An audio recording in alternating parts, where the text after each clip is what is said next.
నేను గత ఆదివారం నన్ను అమ్మింగ్ వస్తుంది చూడు. గత ఆదివారం జాగ్రత్తగా వినాలి. ముఖ్యంగా నా రిక్వెస్ట్ ఏంటంటే నిద్రపోతున్న వాడికి, అంటే ఇప్పుడు కాదు, నిద్ర వస్తుంది మీకు కాసేపుల్లో, జాగ్రత్తగా వినండి. సహవాసములో లోపిస్తున్న ఐక్యత. ఒకప్పుడు మనం ఏంటో మనకు తెలుసు, ఒకప్పుడు నేనేంటో సమాజానికి కుటుంబానికి తెలుసు, ఒకప్పుడు నీవేంటో నీకు తెలుసు, నీ కుటుంబానికి తెలుసు, ఇరుగు పొరుగు వారికి తెలుసు. ఒకప్పుడు మనం ఏంటో, ఒకప్పుడు తుమ్మల గంగాధరరావు గారు ఏంటో అందరికీ తెలుసు. అలాంటి మనలను తన ఉచిత కృప చొప్పున మనలను రక్షించిన దేవుడు ఐక్యత కలిగి ఉంటూ సంఘము యొక్క గొప్పతనమును గుర్తించి ఏం చేయాలి, ఈ సంఘం గొప్పతనమును గుర్తించేటువంటి సంఘం ఏం చేయాలి? సంఘము అంటే బిల్డింగు చెప్పండి కాదు. సంఘము అంటే మనం అనుకునేది కాదు, పిల్లర్స్ కాదు, అందాలు కాదు. సంఘము బాగా అర్థం చేసుకో. ఎక్లీషియా, బయటకు పిలవబడిన వారు. లోకములో చెడు ఉంది, లోకములో ద్వేషాలు ఉన్నాయి, పాపం ఉంది, హింస ఉంది, ఉగ్రవాదం ఉంది, ఉన్మాదం ఉంది. అలాంటి జనాంగములో నుండి ప్రత్యేకించబడినటువంటి గుంపు అదే సంఘం, అదే చర్చ్, అదే కమ్యూనిటీ, అదే ఫెలోషిప్. ఆ సంఘానికి దేవుడు ఏమి గుర్తింపించాడు? సంఘం యొక్క గుర్తింపు ఏంటి? నా గుర్తింపు ఏంటి? నీ గుర్తింపు ఏంటి? రక్షణ పొంది బాప్తీసం తీసుకుని విశ్వాసిగా కొనసాగుతున్న సంఘం అనే వ్యక్తి గుర్తింపు ఏమిటి? ఓకే, మిమ్మల్ని అంతా టీవీ మీద దృష్టి మళ్ళీ వెళ్ళేటట్లుగా చేస్తున్నాం. ఎందుకంటే కాస్త మీరు ఆ బొమ్మను చూస్తూ ఉంటారు, ఆ అక్షరాలు చూస్తూ ఉంటారు.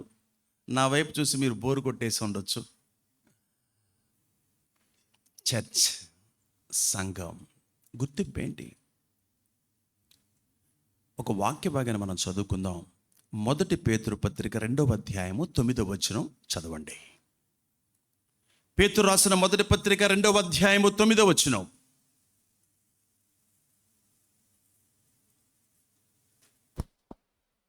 అయితే మీరు చీకటిలో నుండి ఆశ్చర్యకరమైన తన వెలుగులోనికి మిమ్మల్ని పిలిచిన వాని గుణాతిశయములను ప్రచురము చేయి నిమిత్తము ఏర్పరచబడిన వంశమును, రాజులైన యాజక సమూహమును, పరిశుద్ధ జనమును, దేవునికి సొత్తైన ప్రజలునై ఉన్నారు. ఒకప్పుడు ప్రజగా ఉండక ఇప్పుడు దేవుని. ఇక్కడ చూడండి, 1 పేతురు 2వ అధ్యాయం 9వ వచనం చదివింది అక్కడ ఉంచండి. ఇక్కడకు నేను ఇందాక ప్రార్థనలో కూడా మీకు జ్ఞాపకం చేశాను. అమ్మా, అయ్యా, ఎక్కడికి అసలు నువ్వు ఎందుకు వచ్చావు?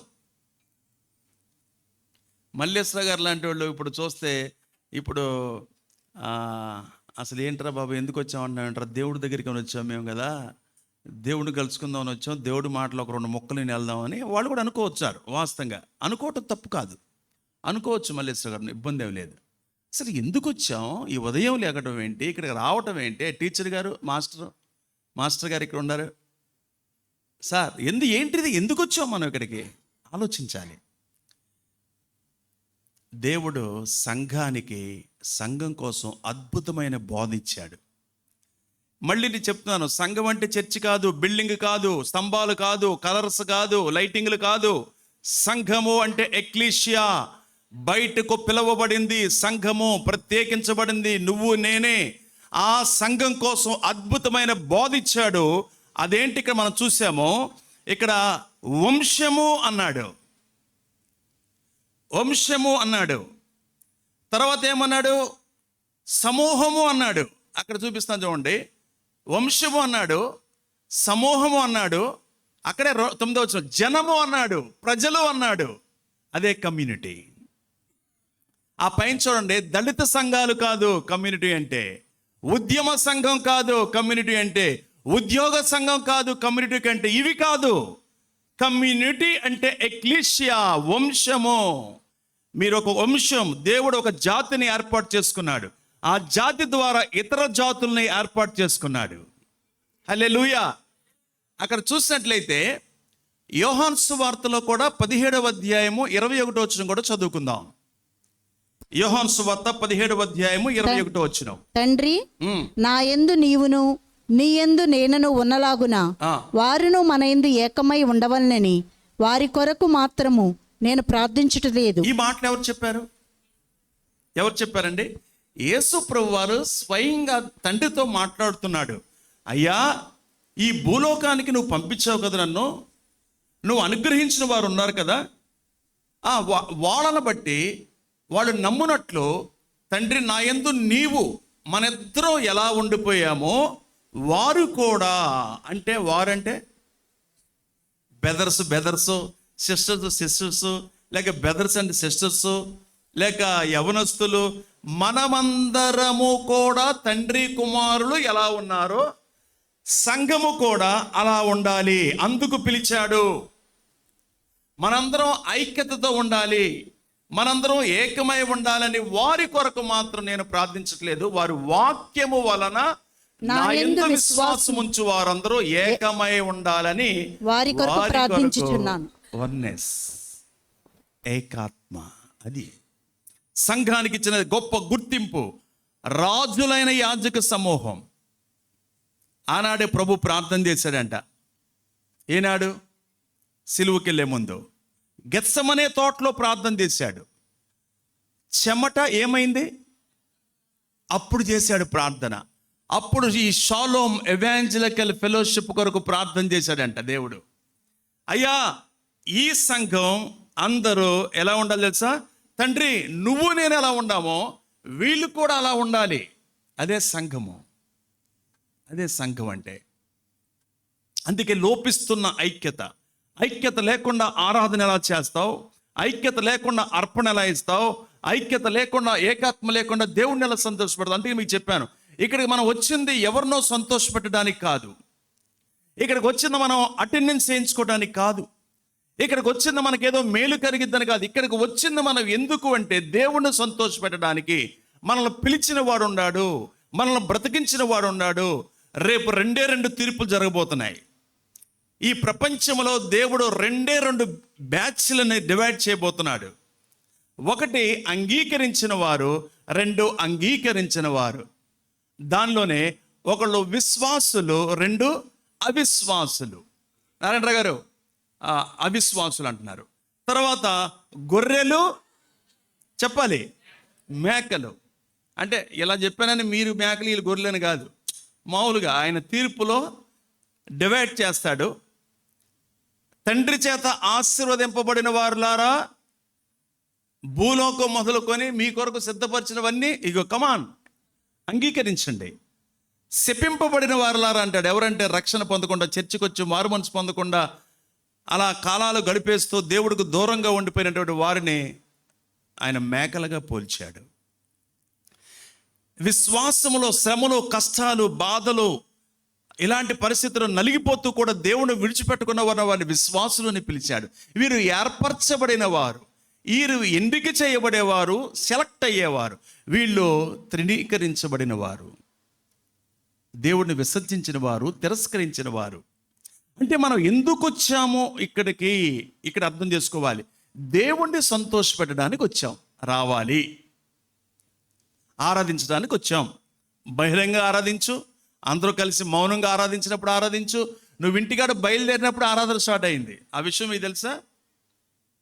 తెలీదా? సరే, ఇప్పుడని తెలుసుకోండి. మీరు ఇంటి దగ్గర బయలుదేరతారు కదా, రైతు బజార్కి వెళ్ళారా, లేకపోతే ఇడ్లీకి వెళ్ళారా, చేపల మార్కెట్కి వెళ్ళారా? నో, డైరెక్ట్ వాటర్ ట్యాంక్ బజార్కి వచ్చారు, చర్చ్కి వచ్చారు అంటే అక్కడ స్టార్ట్ అయింది ఆరాధన. అక్కడ స్టార్ట్ అయింది. పాటలు పాడారు, అదొక భాగం. వాక్యం వింటున్నారు, అదొక భాగం. అర్పణ ఇస్తున్నారు, అదొక భాగం. ఆరాధిస్తున్నారు, అదొక భాగం. ఏకీభవిస్తున్నారు, ఇవన్నీ కూడా దాని కిందకే వస్తున్నాయి. ఆనాడే మన కోసం ప్రార్థన చేయటం గొప్ప విషయం, జ్ఞాపకం చేసుకోవాలి. ఇక్కడ మనం ముందుకు వెళ్ళిపోతున్నాం. సంఘము అంటే బిల్డింగ్ కాదు, రాళ్ళు కాదు. సంఘం అంటే సమాజము, అది గుర్తుపెట్టుకోవాలి. సంఘం అంటే ఏంటి చెప్పండి మీ నోటితో? సమాజము. సంఘము అంటే ఇక్కడ చెప్పాడు చూడండి, నెక్స్ట్ వద్దాం. వంశము అన్నాడు ఆ 2:9 అంటే దేవుని వంశం. అరే, వంశానికి నిలబెట్టాలరా నువ్వు పుట్టి. అరే, నువ్వు పుట్టినందుకు తెలుసు, వంశానికి నిలబెట్టాలి రాడు, ఉన్న పురుగు మొత్తం తీసేస్తాడు. సమూహం, ఈ మంద అన్నాడు ఇంకో సందర్భంలో, ఈ గుంపు అన్నాడు ఇంకో వేరే సందర్భంలో. సమూహం, జనం అన్నాడు. నా జనం అంటే మనం చూడంగానే దేవుడు నా జనులు. అబ్బా, ఉదయం 6 గంటలకు లేచి వెళ్ళిపోయి ఆరాధనలో పాల్గొనే గుంపులు ఉన్నారు. దుర్గా గారు ఇక్కడే ఉన్నారా? సింగపూర్ వెళ్ళారా?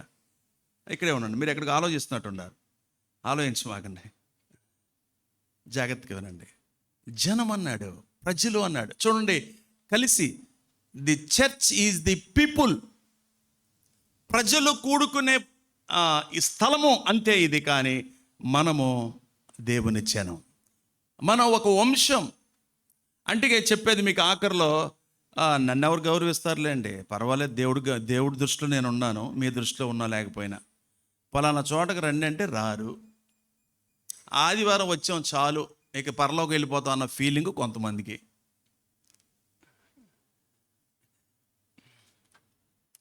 ఆఖరిలో 2-3 నిమిషాలన్నా ఆగి వారానికి ఒక్కళ్ళతో స్పెండ్ చేయమని చెప్పాను.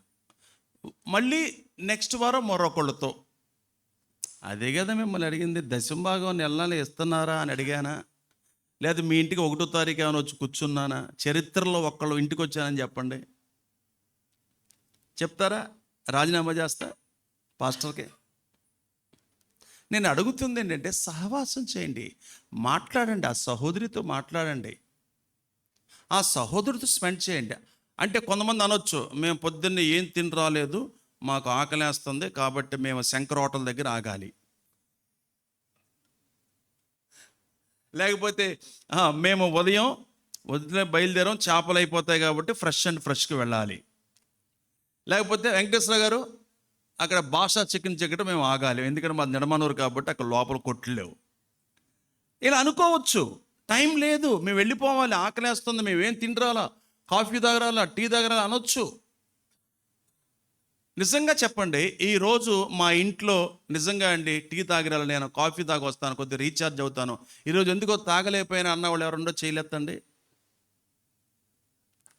మీరందరూ తాగొచ్చారు, చాలా సంతోషం. సీను ఎత్తాడు, మొత్తానికి ధైర్యంగా ఎత్తాడు. మరి తాగలేదన్నవాడు చేయమంటే ఎత్తరే. ఆ ఎత్తారంటే దానికన్నా బెనిఫిట్లు కూడా ఉంటాయి కొన్నిసార్లు అలా కూడా మనం త్యాగం చేస్తున్నట్లే. టీ కొరకు ఆలస్యం చేయలేదు, కాఫీ కొరకు మనం ఆలస్యం చేయలేదు, టిఫిన్ కొరకు ఆలస్యం చేయలేదు, పరుగులు తీసుకుంటూ వచ్చాం. ఆ ఆసక్తి దేవుడు గుర్తిస్తాడు. దేవుడే సాక్షి, హృదయపూర్వకమైన కోరిక. మీరు సహవాసం అయితే ఎనికేపాడు, ముఖ్యంగా ఎనికేపాడు మందిర సమీపముగా ఉన్నవాళ్ళు జాగ్రత్తగా వినాలి. మీకు ధైర్యం ఉంటే, మీకు శక్తి ఉంటే, ఈ మాట కూడా వాడుతాను క్షమించండి, మీకు దమ్ముంటే నేను పాలుకి, కాఫీ పొడికి, టీకి డబ్బులు ఇస్తా, రోజు ఉదయం ఫ్లాస్కులో పోసి గ్లాసులు పెట్టి అక్కడ పెట్టండి, అందరు తాగుతారు, నేను డబ్బులు ఇస్తా అంటే అంత హుషారుగా చెప్పేవండి ఐజక్. డబ్బులు 500 అంటే ఎంత అండి? 500 ఫీజు, 15 రోజుల ఫీజు, వారానికి. అది సంఘం, అది నా సహోదరుల కొరకు నేను ఏర్పాటు చేయగలను. జ్యోతి ఆలోచించు, ఒక టీం ఆలోచించండి. ఫ్లాస్కోలు ఉన్నాయి మన దగ్గర, గ్లాసులు ఉన్నాయి, స్టీల్ గ్లాసులు మన దగ్గర. పాల ప్యాకెట్లు తెచ్చి కాచేసి కాఫీ కూడా దాంట్లో పోసి పందర తిప్పేయడమే, అయిపోద్ది కాఫీ. ఇంకేంటి దాని కంగారు? కొద్దిగా ఎత్తుగా పోసారంటే నొరకొచ్చేస్తుంది, అయిపోయింది. పెట్టండి, తాగుతారు. ఎసులుబాటు. నేనే ఇవాళ చాలా కష్టం. మా అమ్మాయి ఏమో టీ వద్దు పరగడుపున అంటది, చిన్న అమ్మాయి. రామలక్ష్మణ్, నా భార్య ప్రేమ ఎక్కువ కాబట్టి, ఏమండి కొద్దిగా టీ తాగండి మీరు, నీరసం వచ్చిద్దని నా భార్య. మొత్తానికి నా భార్య చెప్పగానే నా పెద్ద కూతురు పెట్టి తీసుకొచ్చింది. చిన్న అమ్మాయి సనుగుడు స్టార్ట్ అయింది ముసలంలాగా. నేను తాగొద్దన్నా, నీకు పడదు, నువ్వు తాగుతావు, మాట వినవు అంటది ఆ అమ్మాయి. ఏదో మొత్తాన్ని తాగొచ్చే కాస్త మొదటి మెస్ అయ్యే వరకు ఓపిక ఉండాలి కదా, ఆ తర్వాత ఏదో తింటాం కదా అని అనుకుంటాం. అలాగే కొన్నిసార్లు మనకు కుదరదు ఇంటి దగ్గర. ఆ సంఘం ఆ ఏర్పాటు చేయలేకపోతే ఇంకా సంఘం ఎందుకంటే నాకు అర్థం కాదు. అది అర్థం చేసుకో. డబ్బులేమో లేనోళ్ళుగా చేశాడు మనల్ని పూర్ణ గారు. ఉన్నాయి కదా, తింటాకి ఉంటాయిగా, మనకి కరెంటు బిల్లు కట్టుకుంటున్నాంగా, పెదమందికి భోజనాలు పెడుతున్నాం కదా. కానీ కాఫీ కూడా ఇవ్వలేమా, టీ కూడా ఇవ్వలేమా, మనం మంచినీళ్ళు కూడా ఇవ్వలేమా? ఆలోచించాలి. మరి చూద్దాం, వచ్చేవారు ఎంతమంది కాఫీ పెట్టి అక్కడ ప్లాస్కో పెడతారో చూద్దాం. ఎనికాపాడు వాళ్ళకి ముఖ్యంగా చెప్పాను, ఎందుకంటే చుట్టుపక్కల ఇక్కడ ఉన్న వాళ్ళకి ఇక్కడ దెసులుబాటు కుదురుతుంది. 5 నిమిషాలు లేటుగా వచ్చినా నేనేమన్నా కాబట్టి. చూడండి, ఇంకా నెక్స్ట్ మనం ముందుకు వెళ్ళినట్లయితే అక్కడ సంఘమంతా, అంటే బ్రాకెట్ విశ్వాసులు, గొప్ప గుర్తింపు ఏంటి మనందరికీ ఈ ఉదయకాలం వచ్చినందుకంటే పని చేయాలి. మీరు చెప్పండి, ఈ రోజున ఈ ఉదయం తలతల మెరిసిపోతుంది రాయి అంటే నిన్న తడుగొట్టేశారు, పనిచేశారు కొంతమంది. నిజంగా చెప్తున్నారు వినండి, రాత్రి ఉపవాస ప్రార్థన తర్వాత కొంతమంది ఏర్పాట్లు చేశారు. ఉదయం 6ంటికి వచ్చి కొంతమంది ఏర్పాట్లు లేదు. అందుకే మనం హాయిగా కూర్చోగలిగాము. ఆ రిమోట్ పట్టుకొని నొక్కుతున్నాం, మనం ఫ్యాన్లు తిరుగుతున్నాయి, శుభ్రంగా ఉంది. అంటే సంఘము పని చేయాలి, అది కనిపించాలి. సంఘం పని చేయాలి. అందుకే మీ కొరకు పీటర్ సింగ్ గారు తమ్ముడు దేవానంద్ బాబు గారు గంట బుక్కులు అయితే చదవట్లేదని చిన్న కరపత్రిక రూపంలో, ఇది 2.75 వయసులు పడింది, నేను 3 రూపాయలు ఇచ్చా. అంకుల్ మీరు 3 రూపాయలు తీసుకోండి పర్వాలేదు, తర్జుమా చేసిన వాళ్ళు కూడా కొద్దిగా కానుక ఇవ్వండి మీరు అని చెప్పాను అనమాట. ఆయనకి 1500 పంపించి, 4500 పంపించి ఒక 1500 ఈ తెప్పించాను. మీరు వీటిని ఉపయోగించుకోవాలి. వారానికి ఒక్కళ్ళకన్నా ఇవ్వగలగాలి. మీరు 100 రూపాయలు ఇచ్చి 30 పొందాలి. వీటిని మీరు ఊరికినే ఇవ్వకూడదు. ఊరికినే ఇస్తే మీరు అక్కడ ఏం చేస్తారో కూడా నీకు నాకు తెలుసు. మనస్సాక్షి నిమిత్తం నేను 3 రూపాయలు కట్టా, మీరు కూడా 3 రూపాయలు కట్టి తీసుకోవాలి. ఆఖరిలో మౌనిక మీకు ఇది ఇస్తుంది. అంటే బైబిల్ ఇస్తే తీసుకోరు, చదవరు. సాటి లేని క్రీస్తు, క్లుప్తమైన సందేశం నీ స్నేహితులకి ఇవ్వటం, పని చేయటం, నువ్వు ప్రేమించే వారిని గుర్తించడం. ఊరెళ్ళేటప్పుడు ఒక 10 తీసుకెళ్ళు. ఊరెళ్ళినందుకు ఛార్జీ డబ్బులు, టిఫిన్లు, భోజనాలు ఇవి కూడా అసలు నీకు లెక్కలోకి రావు. హ్యాపీగా ఫీల్ అవుతావు ఈ ఇచ్చినందుకు.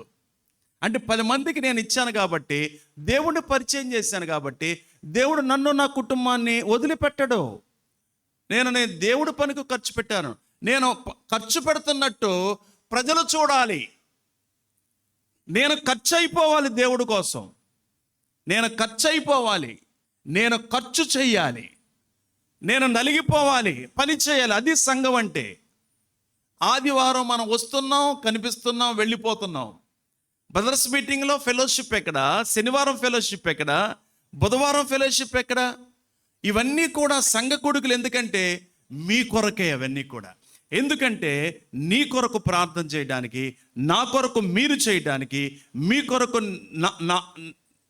మీరు నా కొరకు చేయడానికి, నా బాధలు మీరు అర్థం చేసుకోవడానికి, మీ బాధలు నేను అర్థం చేసుకోవడానికి, మీ కష్టాలు మేము తెలుసుకోవడానికి, నా కష్టాలు మీరు తెలుసుకోవడానికి. ఇదే సంఘం, ఇదే సహవాసం అన్నాడు. తర్వాత అంటాడు పేతురుతో, ఏమన్నాడు తెలుసా? పేతురుతో దేవుడు అన్నాడు, ఇగో పేతురు, ఈ బండ మీద నా సంఘాన్ని కడుతున్నా. నా సంఘం అన్నాడు. ఈ సంఘం ఎవరిది ఇప్పుడు? సంఘం ఎవరిదండి? అది ఇప్పుడు సంఘం అంటే ఏంటి? బిల్డింగ్ నా పేరు ఉంది, ఒకళ్ళ పేరు ఉండాలి కాబట్టి. సంఘం అంటే నేను, నా సంఘం అంటే ఇతను నా మనిషి, నా మనిషిని నువ్వు గౌరవించాలి, నా మనిషి కోసం నువ్వు ప్రార్థన చేయాలి, నా మనిషిని నువ్వు పట్టించుకోవాలి. అది జనాంగం అంటే. నా గొర్రెలు అన్నాడు.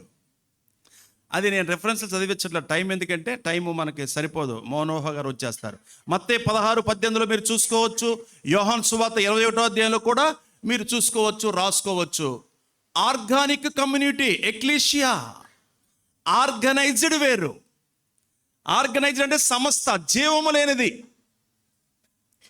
ఇప్పుడు సంస్థలు ఉంటాయండి, సొసైటీలు ఉంటాయి, ట్రస్టులు ఉంటాయి. రిజిస్ట్రేషన్ చేయించాలి, ఆడిట్ చేయించాలి, రెన్యువల్ చేయించాలి, దాన్ని బతికించాలి. అంటే అది ఉంది, మనుగడలో ఉంది. ఇది సంస్థ, జీవము లేనిది. ఆర్గానిజం వేరు. ఆర్గానిజం అంటే జీవము కలిగినది సంఘం. పౌలు గారు అంటాడు, నేను వస్తున్నాను, తిమోతి పత్రులు అంటాడు, జీవము కలిగిన దేవుని సంఘములో నీ ప్రవర్తన ఎలా ఉండాలో నేను చెప్తాను అన్నాడు. అవసరమైతే బెత్తం తీసుకొని వస్తున్నా అన్నాడు. అనడం లేదా తిమోతి పత్రికలో ఆ మాట మనం చూస్తాం. అంటే సంఘం ఏంటి, అక్కడ ఏం చెబుతున్నాడు? జీవము కలిగిన సంఘం అంటే బతుకున్నదని అర్థం. బతుకున్నదంటే ఆత్మీయంగా బతుకున్నది, చచ్చిన స్థితిలో లేదు. సంఘము పనిచేస్తుంది. సంఘము అంటే నువ్వు నేను నడుస్తాము, మాట్లాడతాం, పని చేస్తాం, ప్రార్థన చేస్తాం, ఆరాధన చేస్తాం, ఇంకేం చేస్తాం తెలుసా? అక్కడ ఆయన అంటున్నాడు, ఈ సంఘము ఆగిపోయేది కాదంట. మీకు పోయిన వారం రెఫరెన్స్ చూపించాను. నిర్మాణములో ఉన్నాము అంటే కట్టబడుతున్నాము. మేము సంపూర్ణంగా ఎదిగేసామండి అన్నవాళ్ళు ఎవరైనా ఉంటే చెప్పండి, మీరు పరలోకానికి వెళ్ళిపోతారు. ఇప్పుడే మేము చూత్తరంగా వెళ్ళిపోతారు. మేము పరిపూర్ణంగా అయిపోయామండి అని చెప్పడానికి కట్టబడుతుంది సంఘం. చదవండి, అదొక రిఫరెన్స్. మొదటి పేతురు 2:5 చదవండి. యేసుక్రీస్తు ద్వారా దేవునికి అనుకూలములగు ఆత్మ సంబంధమైన బలులు అర్పించుటకు పరిశుద్ధ యాజకులుగా ఉండినట్లు మీరును సజీవమైన రాళ్లవలే నుండి ఆత్మ సంబంధమైన మందిరముగా కట్టబడుచున్నారు. అర్థమైందండి? అలాగే ఉంచండి వాక్యం. ఒక్కసారి మీరు మీ కళ్ళతో అలా చూస్తూ ఉండండి. యేసుక్రీస్తు ద్వారా దేవునికి అనుకూలమగు ఆత్మ సంబంధమైన బలులను అర్పించుటకు పరిశుద్ధ యాజకులుగా ఉండునట్లు మీరును సజీవమైన రాళ్ల వలె ఆత్మ సంబంధమైన మందిరముగా కట్టబడుచున్నారు. హల్లెలూయా. అంటే సంఘం ఏంటి? ఆత్మ సంబంధమైనది, శరీర సంబంధమైనది కాదు. అంటే కట్టబడుతున్నాము, నేర్చుకుంటూనే ఉంటాం మనం ఆయన రాకడ వరకు, లేక మనం పోయే వరకు. ప్రార్థన చేస్తూనే ఉండాలి, మందిరానికి వస్తూనే ఉండాలి, మనం స్నానం చేస్తూనే ఉండాలి, తింటూనే ఉండాలి, ఆరాధిస్తూనే ఉండాలి. అది కట్టబడుతున్నది సంఘం. ఆత్మ సంబంధమైనటువంటి నిర్మాణం. కలిసి చేతులు కలపటం, కలిసి ఏకాత్మ కలిగి ఉండి ప్రార్థన చేయటం, ఇది చెప్తున్నాడు. తర్వాత చూసినట్లయితే గలతీ పత్రిక చూడండి, 3:28 చదవండి. గలతీ పత్రిక 3:28.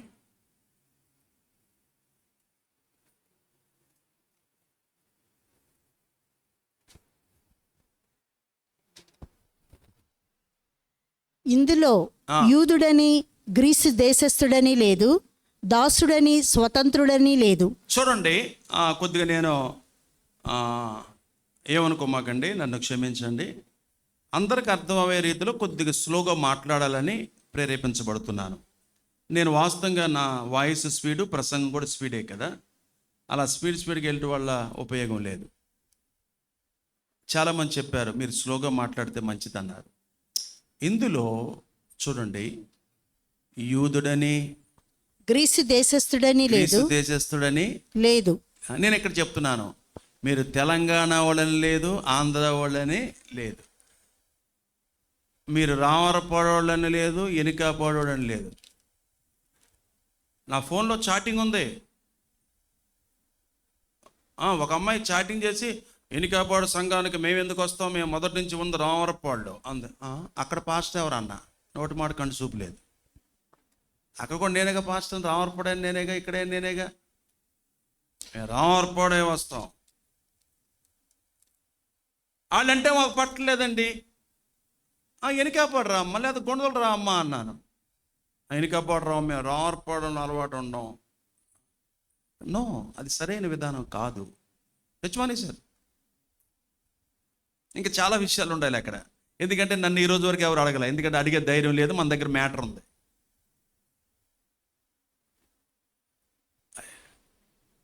స్ట్రైట్ ఫార్వర్డ్ లేదు,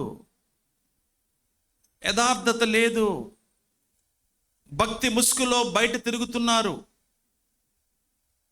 మాదిరి లేదు. అందుకే దేవుడి నామానికి అవమానం కలుగుతుంది. ఇన్స్టాగ్రామ్లో కనపడుతున్నారు వాళ్ళ ఫోటోలు, సిగ్గుచేటు, మందిరానికి దూరం, కుటుంబాన్ని వదిలిపెట్టి వెళ్ళిపోయారు. ఇన్స్టాగ్రామ్లో చూస్తే దెమ్మ తిరిగిద్ది మీకు, ఒక్కోళ్ళకి దెమ్మ తిరిగిద్ది. వాళ్ళ యాశాలు చూస్తుంట, ఒక్కొక్కళ్ళ యాశ. అకౌంట్స్ వాళ్ళకి దొంగ అకౌంట్స్, మళ్ళీ పేర్లు వేరుగా ఉంటాయి, డిఫరెంట్గా ఉంటాయి, మళ్ళీ డైరెక్ట్ ఉండవు పేర్లు. ముసుగు, క్రైస్తవ ముసుగు. అందుకే దూషింపబడుతున్నాం మనం. ఇక్కడ చూసినట్లయితే ఇందులో గ్రీసేస్తేనే రామరపడలేదు, ఎనికాపడలేదు, గుణదం లేదు, దాస్తుడని లేదు, ఉన్నవాడని లేదు, లేనోడని లేదు, స్వతంత్రం లేడు, పురుషుడు కానీ స్త్రీ కానీ అని లేదు. యేసుక్రీస్తునందు మీరందరూ ఏకమై ఉన్నారు. అది యేసుక్రీస్తు నందు అన్నాడు. లోకమునందు కాదు, డబ్బునందు కాదు, జాతినందు కాదు, కుల సంఘాలు కాదు. యేసుక్రీస్తునందు మీరందరూ ఏకమై ఉన్నారు. ఇది ఎవరైతే అంటి పెట్టుకుంటారో, ఎవరైతే ఇది అన్వయింప చేసుకుంటారో వాళ్ళే సంఘం, వాళ్ళే వంశం, దేవుడి వంశం. దాసుడు, స్వతంత్రుడు అంటే సంస్కృతులన్నీ కూడా కలుసుకున్నది అనమాట సంఘంలో. ఇప్పుడు చూడండి, ఇప్పుడు మనం ఎంతమంది, ఎన్ని కులాలు ఉన్నాయి ఇక్కడ? మీ మనసులో మీరు అనుకోండి, ఎన్ని కులాలు ఉన్నాయి ఇక్కడ, ఎన్ని జాతులు ఉన్నాయి, ఎన్ని సంస్కృతులు ఉన్నాయి, ఎన్ని ఆచారాల నుంచి మనం అందరం కలిసి ఒక సంఘముగా, అంటే రక్తముతో మనల్ని కొన్నాడు అని అర్థం అనమాట. రక్తముతో ఒక జనాంగముగా ఏర్పాటు చేసుకున్నాడు. తర్వాత అదే అక్కడ దానిలోనే అంటాడు అనమాట, పరిశుద్ధ జనము అన్నాడు. అంటే మారు మనసు పొందిన వారు, ప్రభువును అంగీకరించిన వారు, నేను ప్రభువును అంగీకరించాలని బాప్తిస్తున్న వారు. అది ఇంగ్లీష్లో ప్యూరిటీ. 1 పేతురు 1వ అధ్యాయంలో అక్కడ మనం చదువుకోపోయినప్పటికి కూడా మాట రాశాము. అక్కడ అమూల్యత అన్నాడు. అక్కడ అమూల్యత ఎక్కడది? అమూల్యత ఎలా వచ్చింది మనకంటే నీతి వల్ల వచ్చింది. అది 1వ అధ్యాయంలో మీరు చదువుకోవచ్చు, నేను చూపించట్లేదు. అంటే అమూల్యమైనది, అంటే అమూల్యత కలిగింది సంఘం అన్నాడు. ఇది గొప్ప విషయం అండి. ఇదంటే మనం ఆరాధించడానికి మనకు దొరికే పాయింట్స్. అబ్బబ్బబ్బబ్బా, ఎంత గొప్ప దండితండి. నిజంగా చెప్పండి, మనకి ఎంత అనారోగ్యంగా ఉన్నా, కొద్ది తలనొప్పిగా ఉన్నా, కొద్ది నీరసంగా ఉన్నా, ఆదివారం మీరు ఇక్కడ చర్చలు రంగాలనే మీకు అవన్నీ మర్చిపోతారు కదా, హ్యాపీగా ఫీల్ అవుతారు కదా. మాట్లాడండి అమ్మలారా. అవును, మరి అయ్యగారులు మాట్లాడలేదండి, మీరు అంత తిప్పలు పెడుతున్నారంటే వాళ్ళని. అసలు బంగారు రేటు పెరిగింది, తగ్గిందా? చూడండి, మనకి ఎన్ని బాధలు ఉన్నాయి, ఎన్ని ఈఎంఐలు కట్టాలి, పిల్లల్ని చదివించుకోవాలి, ఇళ్ళంతా లాగాలి, గ్యాస్ బండ్ రేటు పెరిగిపోయింది, పాల బిల్లు కట్టాలి. ఎన్నున్నా వీళ్ళకి చెప్పంగా, పిల్లలకి చెప్పంగా, మన బాధలే మనం పడుతున్నాం లేదా? మరి ఇక్కడ రాగాలి ఏంటంటే, ఈ వాక్యాన్ని మనం తీసుకొని వంట పట్టించుకొని మనం లోకములో ఆయన పిల్లల్లాగా మనం బ్రతకటం. ప్యూరిటీ, పరిశుద్ధ జనము, అమూల్యతమైన వారిగా దేవుడు మనల్ని చేశాడు. అంతేకాదు, నెక్స్ట్ ఆఖరి పాయింట్లోకి వచ్చేసాను నేను. సంఘము అంటే చారిటీ అన్నాడు. ఇక్కడ చూడండి, ఇప్పుడు చర్చికి అరే లెగరా లెగరా లెగరా, అమ్మాయి లెగవే, ఆదివారం ఈరోజు త్వరగా లే, స్నానం చేయని పర్లా, బట్టలు వేసుకో, పౌడర్ వేసుకో, పద అని ఎవరు తోలనవసరంలా. చర్చికి తోలన అవసరం లేదు ఎవరు చర్చికి. తెలంగాణలో అంటారు అనుకోండి, తోలు అంటారు. తోలంటారా స్కూల్కి, కాలేజీకి తోలండి అమ్మాయి అంటారు. ఎవరిని బలవంతంగా చర్చికి రమ్మనాల్సిన పని లేదు. అపోహతో బయట చర్చీలు, మొన్న కూడా ఒక విలియం కేరీ గారి చర్చి తెలంగాణ అనుకుంటా, వాళ్ళు కుర్చీలు పగల కొట్టేశారు, మైకులు పగల కొట్టేశారు, పోడియం పగల కొట్టేశారు, అద్దాలు పగల కొట్టేశారు, మైకులు పగల కొట్టేశారు, కానీ సంఘాలు పగల కొట్టలేకపోయారు. మీకు అర్థమైందా? మనుషులు చేయలేకపోయారు. అంటే ఈ బిల్డింగ్ని, వస్తువుల్ని వాళ్ళు పగల కొట్టగలరు కానీ నన్ను పగల కొట్టలేరు. అది సంఘం. ఎవరు లేనప్పుడు దాడులు జరుగుతున్నాయి. అందుకే క్రీస్తు ప్రారంభించాడు దీన్ని, క్రీస్తే దాన్ని ముగిస్తాడు అన్న విషయాన్ని మనం గుర్తించి జ్ఞాపకం చేసుకుంటూ మనం ధైర్యంగా ఉన్నాం. తర్వాత శనివారం సహజంగా గొడవలు జరుగుతుంటాయి ఇళ్ళల్లో. సహజంగా ఎక్స్పీరియన్స్ ఉంది కదా మీకు. అది కూడా ఏంటంటే శనివారం వస్తుంది, ఎందుకంటే ఈ ఆదివారం మానేయడానికి అనే రాళ్ళను వెళ్ళు అంటాడు. రెడీ అయిపోతాడు, ఎక్కడికి వెళ్తాడో తెలీదు. పిల్లలు కూడా రెడీ అయిపోతారు, తలుపుకెళ్ళి గడేసుకుంటారు, రారు. అపవాది తంత్రం. అది శనివారం వాడు ప్లాన్ చేస్తాడు. మీకేమో శనివారం ఉపవాస ప్రార్థన, మీరు సిద్ధపడి రమ్మంటే సిద్ధపడడానికి. అందుకే మనం శనివారం ప్రార్థనలోకి రావాలి, ఈ ఆటంకాలను అధిగమించడానికి. మీరు శనివారం కనపడరు, ఒక గంట కూడా కనపడరు. గొడవ అయింది, తిట్టుకుంటారు, అరుచుకుంటారు, మనశ్శాంతి ఉండదు, నిద్ర పట్టదు. ఇంకేమవుతారు పొద్దున? ఇంకెలా వస్తారు చూడండి, ఎలా వస్తారు మీరు? అదనమాట. కాబట్టి ఎవరిని కూడా బలవంతం చేయాల్సిన పని లేదు. అక్కడ చూసినట్లయితే సంఘము ఆఖరిలో చారిటీ కలిగి ఉండాలి. చారిటీ అంటే, నేను 10th 3 సార్లు తప్పినోడిని, మీరు చెప్పండి చదువుకున్న వాళ్ళు.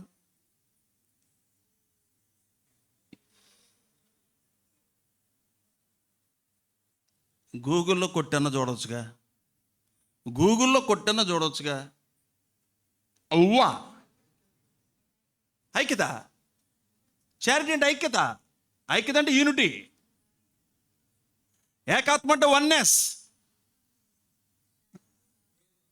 ప్రేమ. అబ్బా ఎవరు చెప్పారు? నారాయణరావు గారా? అబ్బా చప్పట్లు కొడదాం. ఉసూరుమంట కొడతారు అవి కూడా. కొట్టండి. ఏంటి నారాయణరావు గారు నిద్రలో కలగన్నారా ఏంటి? ప్రేమ, ప్రేమ, త్యాగం, సర్వీస్, సేవ. సేవ. సంఘము అంటే, నేను పోయిన వారం కూడా చెప్పాను, ఇక్కడే కూర్చుంటా, ఈ ఫ్యాన్ కింద కూర్చుంటా, ఈ ఏసీ తిన్నగానే కూర్చుంటా అంటే కుదరదు. కొన్నిసార్లు సీను ఎదురు కూర్చున్న వాళ్ళు కొద్దిగా వెనక్కి కూడా కూర్చోవాలి. అప్పుడు మీరు అప్పుడు పక్కన వాళ్ళు కొత్త వాళ్ళు పరిచయం అవుతారు. ప్రభాకరరావు గారు, మీరు వెనకాల కూర్చున్న వాళ్ళు కాస్త ఆ సైడ్ కూడా కూర్చోవాలి. కొత్తోళ్ళు, మీకు కొత్తోళ్ళు అంటే నూతన విశ్వాసుల్ని మీరు చూస్తారు లెఫ్ట్ అండ్ రైట్. అమ్మ మీరు కూడా నేను ఇక్కడే కూర్చుంటా అంటే కుదరదు. అంటే మీకు కుర్చీ మీద ఉన్నంత ప్రేమ స్థలం మారడంలో లేదు. కాస్త స్థలం మారండి. నేను ఇక్కడే కూర్చుంటా. చారిటీ ఏది? సహవాసం ఏది? ప్రేమ ఏది? మేము ఎంతమందితో మాట్లాడుతున్నాం తెలుసా? నిరాశ్రయులతో మాట్లాడుతుంటే ఎక్కువ పగలు కూడా తాగే ఉంటున్నారు. వాళ్ళ స్మెల్ కూడా చూడటం చాలా కష్టంగా ఉంది. అన్నదానం చేసేటప్పుడు రైల్వే స్టేషన్లో మేము తీసుకెళ్ళింది కొన్నిసార్లు చాలట్లేదు కూడా. కన్నీరు పెట్టుకుంటున్న వ్యక్తులని ఇద్దరిని చూశాను మొన్న. అంతకుముందు కూడా చాలామందిని చూశాను. వాళ్ళ బాధలు చెప్పుకుంటున్నారు. మానసికంగా దెబ్బతిన్న వాళ్ళు 1400 రూపాయలు బియ్యం కట్టుకొని వాళ్ళకు వండి, 1400 మణి గారు కోడిగుడ్లు వీళ్ళ కోసం వలిసి, ఒక 2 రకాల ఐటమ్స్ ఏర్పాటు చేసి, ఒక అరటిపండు ఇచ్చి, ఒక 1/2 లీటర్ బాటిల్, 1/2 లీటర్ బాటిల్ ఇచ్చి, ఏదో పంచొచ్చేయటం కాదు, మాట్లాడాలి వాళ్ళతో. దేవుడి మాట చెప్పాలి. చారిటీ, లవ్, దాతృత్వం, ఇచ్చే మనసు, సేవ. లవ్ అనేది లోకంలో ఎలా మారిపోయింది చూసామని, లోకంలో ఉన్మాదం పెరిగిపోయింది, ఉన్మాదం వచ్చేసింది. ప్రేమ పేరట హత్యలు జరుగుతున్నాయి, అవునా కదా? చంపేస్తున్నారు, శాడిస్టులు పెరిగిపోయారు, బ్లేడులతో కోజేస్తున్నారు, బ్లేడులతో దాడులు చేస్తున్నారు. అది కాదు ఎక్లీషియా అంటే. మనము దాతృత్వము. నేను మీ అందరికీ ఇదే సాక్ష్యం అనుకోండి. ప్రార్థన చేసుకున్న ప్రతి సంవత్సరం అయ్యా ఒక 4 పిల్లలకి చదువుకోవడానికి సహాయం చేయగలుగుతున్నాము. ఈ సంవత్సరం కూడా ఒక 5-6 చేయాలయ్యా అని మీరు కూడా ప్రార్థన చేసినట్టున్నారు. చేశారా? ఆఫ్ నైట్ పేరులో చెప్పలేదు ఆ అంశం. నేను ఇది ఏ మంత్? జూన్. School, colleges. మీరు అలా నిద్రపోతే నేను మాట్లాడలేను. మాట్లాడండి. కాలేజీలు month, opening month, schools opening month అని చెప్పా మీకు ప్రార్థన చేయాలని. నా దగ్గర అయితే ఇవ్వడానికి అంత రెడీగా లేవు. 1000, 2000, 3000 అయితే ఇవ్వగలను. కనీసం ఒక 5000 అని ఇవ్వాలి. వాళ్ళ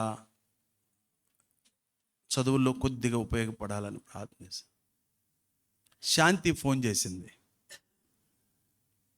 శాంతి సామాన్యంగా ఫోన్ చేయదు, ఇంపార్టెంట్ అంటే ఫోన్ చేసింది. ఏంటమ్మా అన్నాను. అదే మా ఫ్రెండు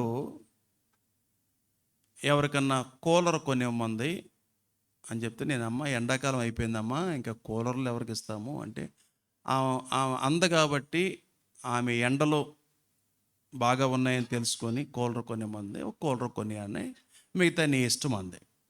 సరే అమ్మా, ఆమెకు చెప్పు, చదువుకోవడానికి ఆసక్తి కలిగిన పిల్లలు ఉన్నారు, వాళ్ళకి మనం కొద్ది సహాయం చేయాలని చెప్పంటే, చెప్పినప్పుడు తప్పకుండా మీకు ఇష్టమైనట్టు చేయమని 35,000 రూపాయలు ఆమె పంపించింది. శాంతి ఫ్రెండ్, మన సంఘస్థురాలు ఆమె. నేను బాప్తిసం ఇచ్చానా? ఇవ్వలేదు. నా ఫ్రెండా? శాంతి ఫార్మసిస్ట్గా కాకినాడలో చదువుకున్నప్పుడు స్నేహితురాలు జ్యోతి. ఆ కుటుంబాన్ని దేవుడు బలపరచునుగాక. దేవుడు మాట్లాడపోతే 35,000 మనకు ఎందుకు ఇస్తారు అంటే, మీరు చేసిన ప్రార్థన ఎక్కడికి వెళ్ళింది? స్కాట్లాండ్ వెళ్ళింది. ఆ పిల్లలకి ఇచ్చి, అమ్మా ఒక ఆంటీ ఇలా ఇచ్చారమ్మా, మీరు చక్కగా చదువుకోండి, ఆంటీ కోసం ప్రార్థన చేయండి అని చెప్పాం. ఆశ సంఘానికి ఉంటే దేవుడు ద్వారాలు తెరుస్తాడు. అందరికీ ఉండాలి, అది ముఖ్యమైన విషయం. అందరూ చేయి కలిపి ఏ విధంగా బొమ్మలో మనం చూసామో మనస్సులు కలవాలి, ఏకీభవించాలి. అందుకే భూలోకంలో మీరు ఏదైతే బంధిస్తారో పరలోకంలో అది బంధించబడుతుందని చెప్పలేదా? మీరు భూలోకంలో ఏదైతే అవును ప్రభువా, అవును కావాలి, జరగాలని మీరు అంటారో అది పరలోకంలో దేవుడు ఏం చేస్తాడంట? ఓపెన్ చేస్తాడంట గేట్లు. ఆకాశం వాకిండ్లు అన్నాడు కదా, అబ్బా పట్టజాలనంత విస్తారమైన అన్నాడే, తట్టుకోలేము, గుడ్డు పగిలిపోద్ది మనకి. అది సంఘం యొక్క లక్షణం, చారిటీ. కుర్చీ మీద ఉన్నంత ప్రేమ ప్రజల మీద ప్రేమ లేదు నేటి సంఘాల్లో. స్థలాలు మారతారా? మర్యాదగా మారండి, మీరు కొంతమందిని సంపాదించుకుంటారు. నేను మీ 4 గ్రామాల్లో సేవకుల్లో నేను స్టేజ్ మీద కూర్చోవడానికి ఇష్టపడక అందరిని పలకరిస్తూ వెనకాల తిరుగుతాను. ఏంటి బాబు నువ్వు స్టేజ్ మీద కూర్చోవు, కుదురుగా అటు ఇటు తిరుగుతావు, అటు ఇటు నడుస్తావు అని అంటూ ఉంటారు. నేను ఎందుకని అందరిని పలకరిస్తాను, వాళ్ళ విషయాలు తెలుసుకుంటాను. మనం స్టేజ్ మీద కూర్చొని బొమ్మలాగా, విగ్రహంలాగా అందరిని చూడటానికి కాదు, అది నాకు ఇష్టం ఉండదు. అందరిని పలకరించాలి, అందరి కళ్ళల్లో కళ్ళు పెట్టి మాట్లాడాలి. ఓకే, మన స్థలాలు మారాలి. అది మత్తయి సువార్తలో 5:45 చూసుకోండి. పక్షపాతము లేని సంఘం అంటే పక్షపాతం ఉండకూడదు. అది రోమాపత్రిక 2:11 మీరు చదువుకోండి. సంఘం అంటే ఇది. ఇప్పుడు బైబిల్ మూసేయండి అందరూ. అమ్మయ్యా, బైబిల్ మూసేయండి. అంటే సంఘం అంటే పరిశుద్ధ కలిగింది, అంటే పరిశుద్ధ చూపు, పరిశుద్ధ ప్రవర్తన,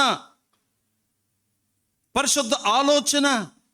పరిశుద్ధత అంటే క్లీనింగ్, ఇల్లు శుభ్రం, ఒంటి శుభ్రం, మందిరం శుభ్రం. పరిశుద్ధత అంటే ప్యూరిటీ, పరిశుద్ధ ప్రార్థన, పరిశుద్ధ ఆరాధన, పరిశుద్ధన చూపు, పరిశుద్ధ లవ్, పరిశుద్ధ సేవ. ఇది సంఘం యొక్క గొప్ప స్థితి. ఇది దేవుడు మనకిచ్చాడు. ఎంతమంది మీరు నమ్ముతున్నారో తెలియదు, కానీ నేను ఆనందిస్తున్నాను ఆ లేఖనాలు బట్టి, వాక్యాన్ని బట్టి ఆనందిస్తున్నాను, చారిటీని బట్టి ఆనందిస్తున్నాను, సేవను బట్టి ఆనందిస్తున్నాను, దేవుడు నాకు ఇచ్చిన భాగ్యాన్ని బట్టి ఆనందిస్తున్నాను, సంఘాన్ని బట్టి కూడా ఆనందిస్తున్నాను. మీరు కూడా వాక్యాన్ని బట్టి ఆనందించండి. ప్రభు ఈ వాక్యం దీవించును గాక. ఆమేన్. బ్రదర్స్ లేచి నిలబడండి.